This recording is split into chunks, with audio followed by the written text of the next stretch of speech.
Hello, my name is Joaquin Gomez de la Torre, a junior studying at a school called Franklin Delano Roosevelt. Today I will present my TOK presentation on the ways of knowing and religion. It's all based on the main prompt we were given that asked, where do we seek for additional answers? I broke down this question into a smaller one that I called my knowledge question. But before we move on, I would like to give a small introduction in order to help you understand better my question. Let's start by defining religious knowledge.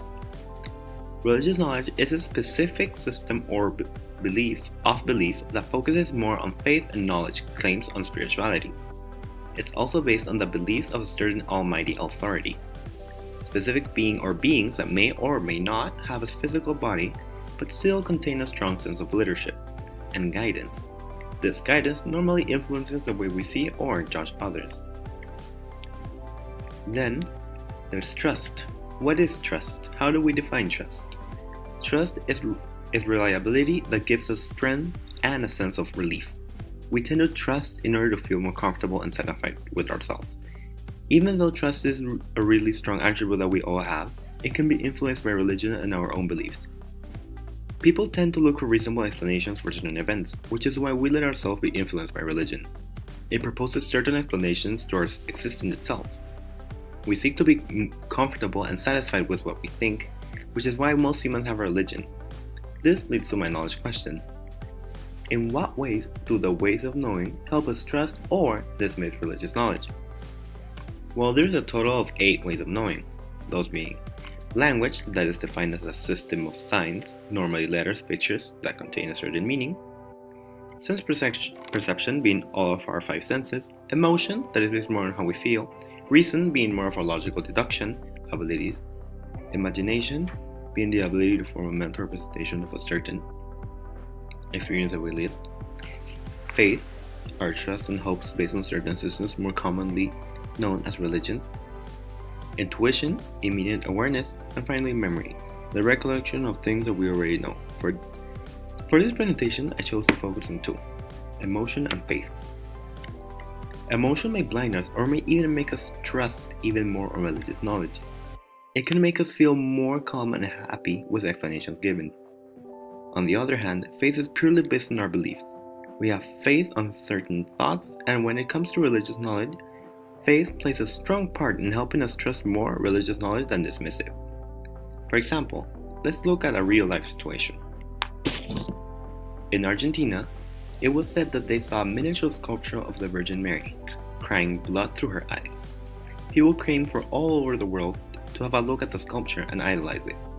The owner later said that in his dreams the Virgin Mary had visited him. People had faith on the supposed miracle and immediately trusted that it was a sign from God. Added on to that, people got emotional. They were surprised and happy that they had more proof to the world that the religion wasn't actually fake. This leads to me asking, how is this related to personal versus shared knowledge? Well, personally, I'm a Catholic, and I could say that this is real and that this is a sign sent from God.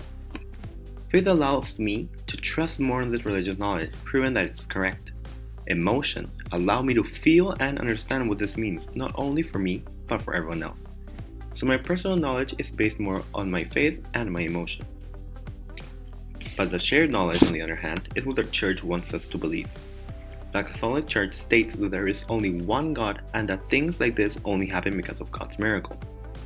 Here is where they can clash. Some people might believe that this is a miracle just like the Church stated, but some other religions might differ. While some people might actually believe that this is a miracle, their own religion would state another thing. Their emotions toward this miracle could make them believe that it is an actual miracle, but their faith towards their shared religious knowledge might make them uneasy with that. How can we relate this to ethics? Well, when we relate this to ethics, we could say that they set certain rules in order for people to have a structured way of life. For example, in the religion, they have the 10 Commandments in Catholicism.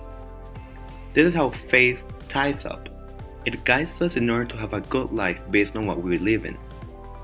On the other hand, having strong emotional beliefs in our religion can make us have biased judgments on others.